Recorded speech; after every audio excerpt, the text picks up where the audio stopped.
Hello students, hope you all are good.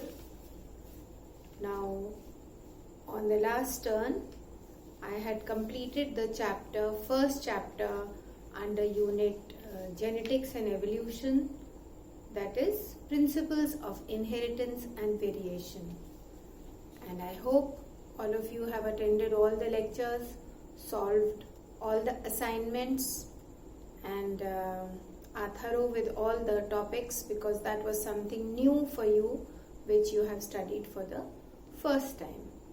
Now today I am going to start with the second chapter, that is Molecular Basis of Inheritance. Now coming back to a very simple concept, what is genetic material? We say genetic material is that material that transfers genetic information from parent to offspring, from generation to generation, and it has the ability, it stores the information to form all the body characters of any organism. So keeping this in mind, what should be the salient features of genetic material? First and foremost, genetic material should be present in all the living cells. It should have the ability to store and express genetic information. It should be able to pass this information to the next generation, that is, it should be able to show inheritance. It should be chemically stable. Then the amount of this genetic material should be fixed in every cell. It should have the capability of duplicating itself and producing exact copies, that is replica of itself. The genetic material should be able to duplicate and produce exact copies of itself. Then it should undergo some kind of mutation to produce recombinations and able to bring variation in the genetic material. So these are the important points or features of genetic material, properties which genetic material should possess. Now keeping these properties in mind, it is seen that DNA, that is deoxyribonucleic acid, is the genetic material in most of the organisms. Whereas in some organisms like certain viruses, in retroviruses like HIV, human immunodeficiency virus, and in plant viruses, the genetic material is RNA. RNA stands for ribonucleic acid.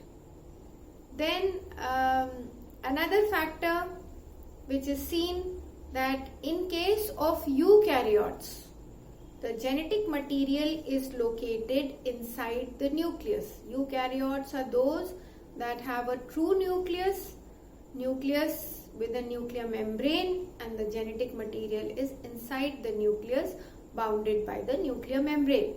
Whereas in prokaryotes, the genetic material lies freely in the cytoplasm. Now I said, keeping in mind the salient features of genetic material, how it should be, we say DNA is the genetic material, because DNA is found in all the living cells. DNA makes up genes, or we can say the genetic material inside the cell is in form of chromosomes, in form of chromatin material in eukaryotes, and this chromatin material is formed by combination of DNA and the histone proteins, and the DNA is made up of it is a polymer. It is made up of sequences. When we say polymer, means several units of deoxyribonucleotides make up the DNA. So these specific sequences of deoxyribonucleotides make up genes, and genes carry genetic information. It is the genes that store information and express characters, and genes are passed on from parent to offspring. So we can say DNA is that component which is passed on from parent to offspring, shows inheritability. So DNA is the genetic material. Besides this, DNA is chemically stable, and amount of DNA is fixed in all the cells. DNA has the ability to duplicate itself, replicate itself, means produce exact copies. Then when gametes are formed, the amount of DNA becomes half in gametes as compared to the parent cells. DNA is even capable of undergoing mutation to create variation. So all the properties that are there for any material to be the genetic material are seen in DNA.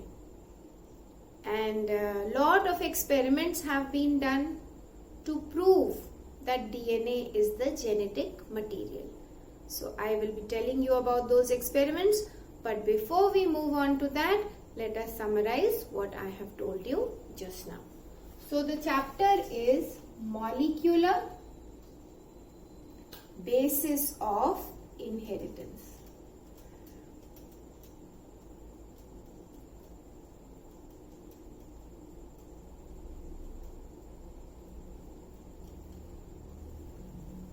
Now, what is genetic material? Genetic material is that which carries genetic information.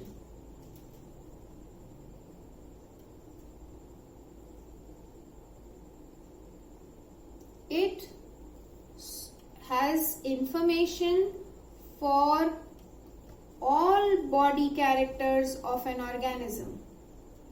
All the characters of an organism are controlled by this genetic material. Information for all body characters of an organism. It is passed on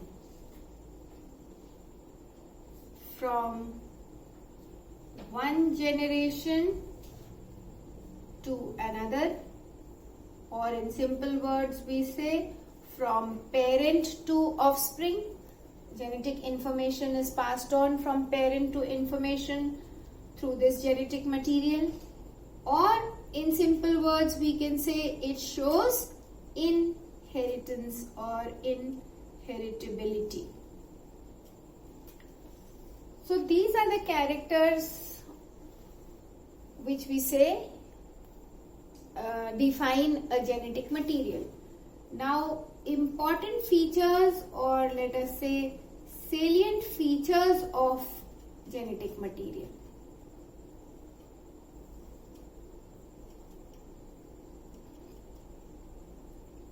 First, it should be present in all living cells of an organism.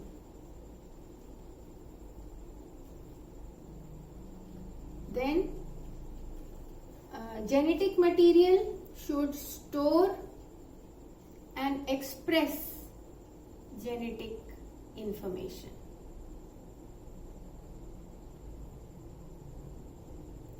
It should be chemically stable.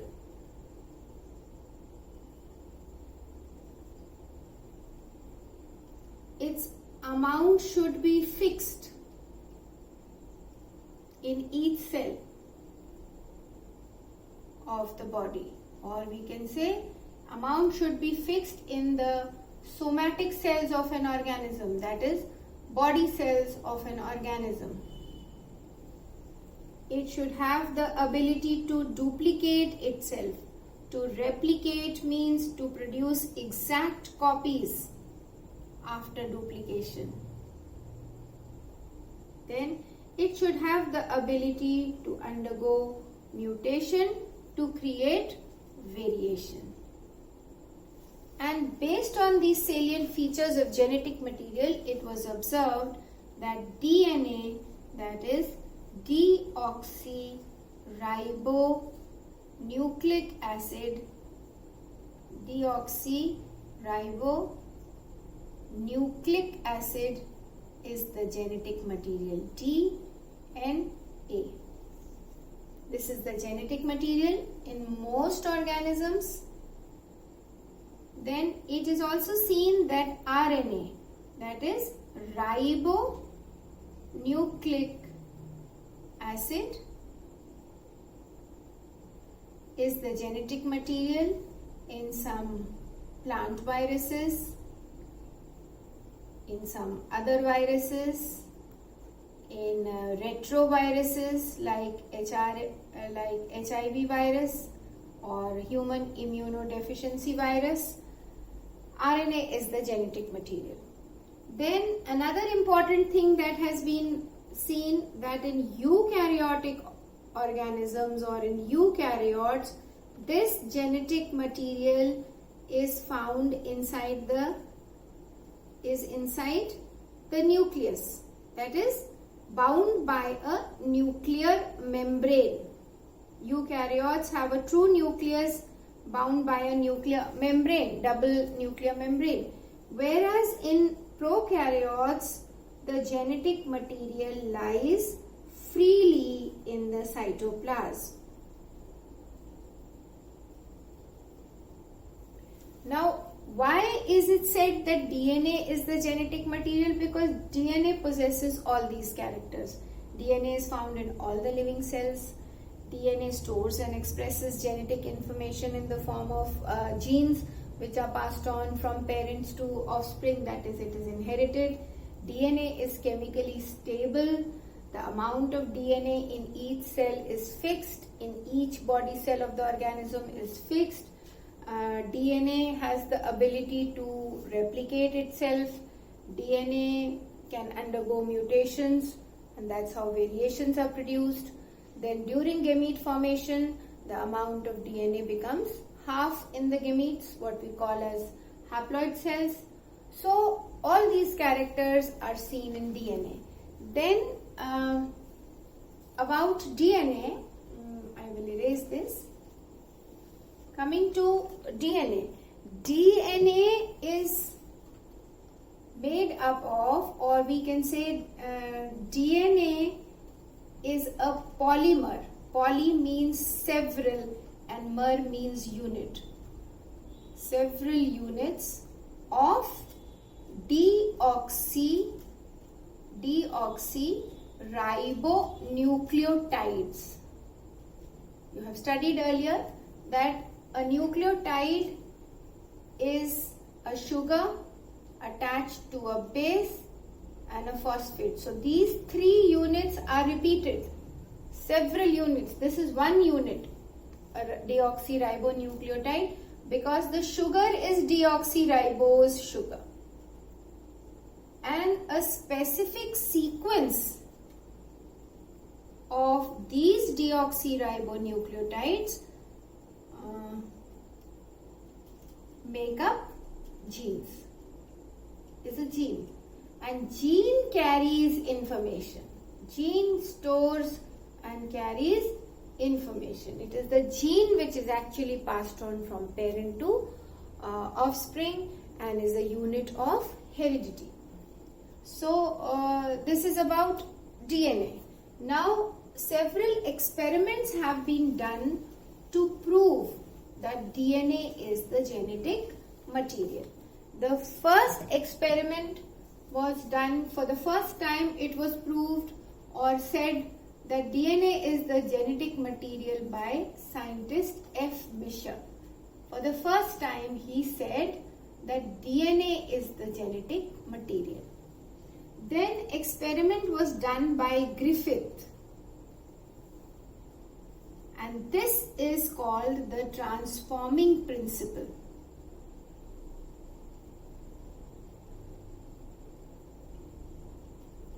Griffith, experiment done by him, he Diplococcus bacterium, Diplococcus pneumoniae,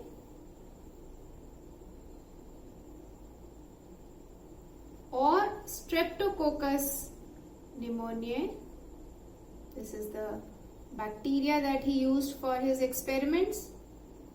And he took two strains of this bacteria. One strain was the virulent strain that was pathogenic or disease causing strain of the bacteria.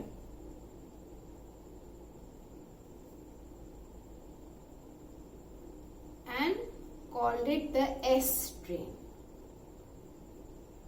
And the other strain that he took was avirulent. Avirulent means non-pathogenic, which did not cause disease. Did not cause disease. And he called it the R strain. Then in his experiment, he infected mice with these two strains of bacteria. He infected mice. So we will see the result of his experiment.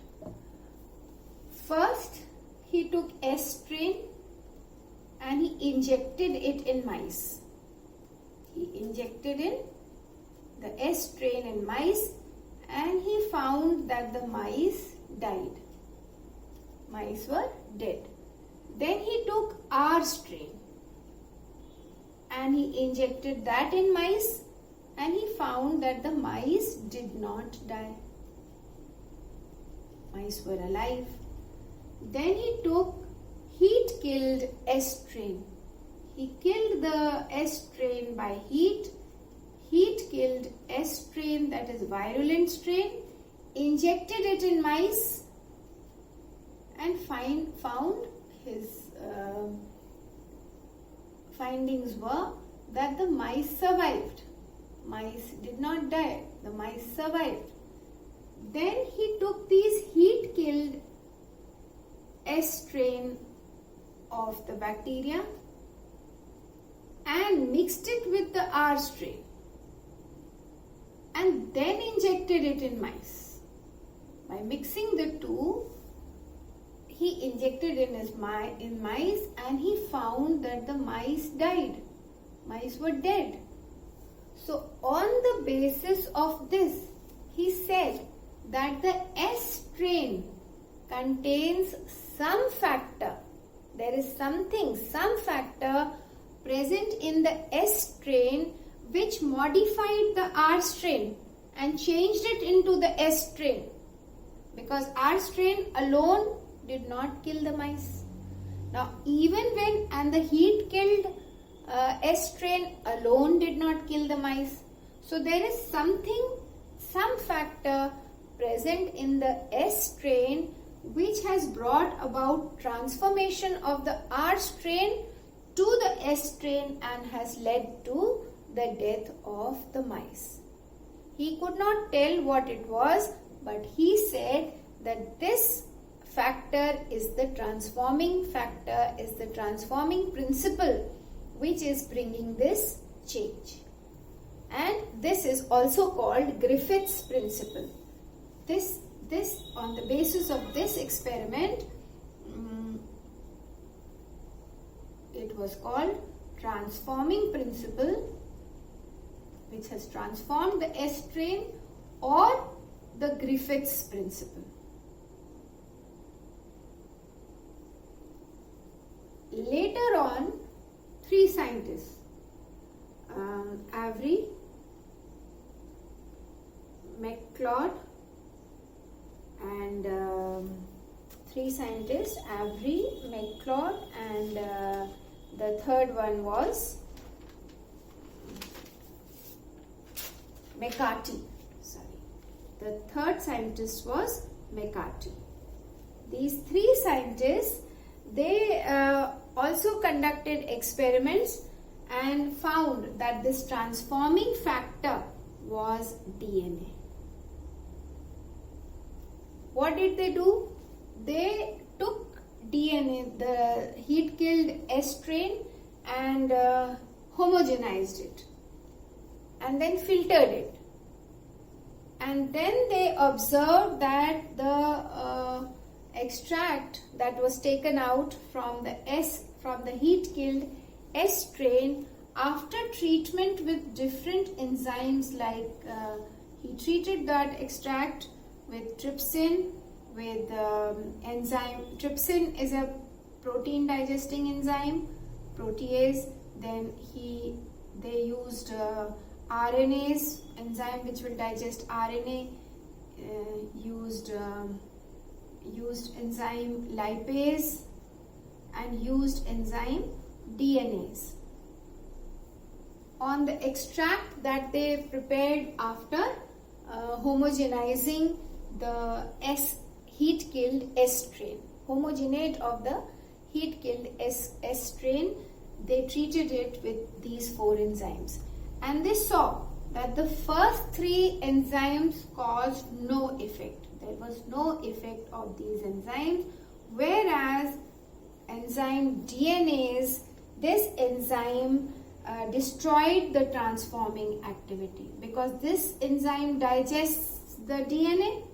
DNase is a DNA digesting enzyme, and because it caused changes in the DNA, it destroyed the transforming activity of the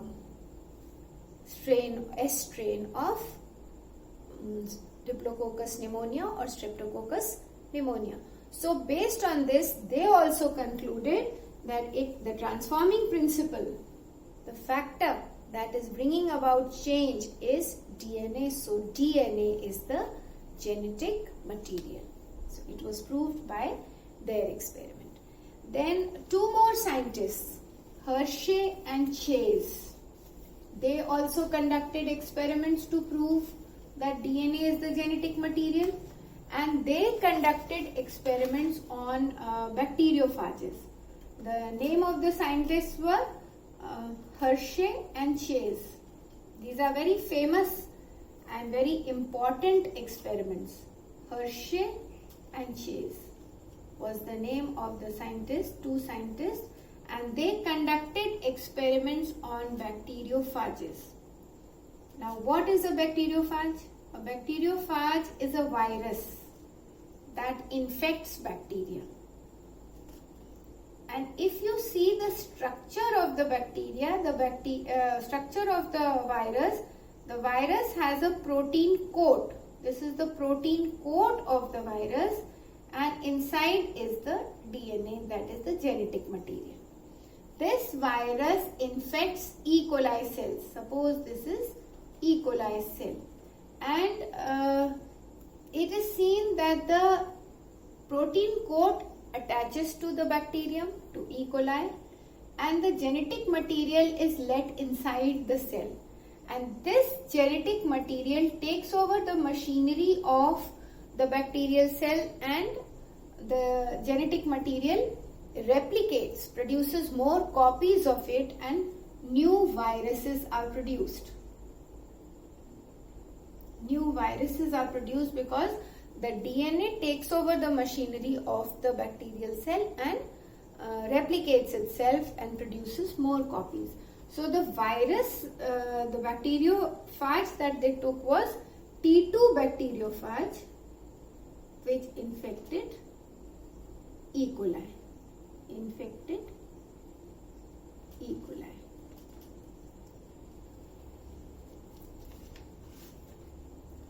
So in this, what they did was they took 2 sets. One of them they used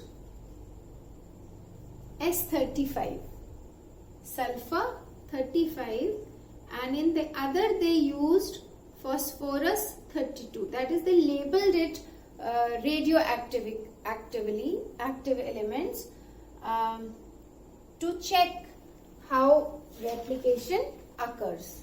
And with these preparations containing sulfur 35 and containing phosphorus 32, the radioactive phages were then made to infect a culture of non-radioactive E. coli bacteria. And after some time, as I told you, new phages were formed, new viruses were formed. So what they did was they detached the protein coat of the virus from the surface of the bacteria. And then the mixture, that is protein coat and the bacterial cell, this mixture was then put in a centrifuge machine. And what they noticed was that the infected bacteria settled down, whereas the protein coat was seen in the supernatant, on top. The heavier thing settled down, that is the infected bacteria settled down, and the protein coat was seen floating in the supernatant. And when they checked, they saw that the supernatant, that is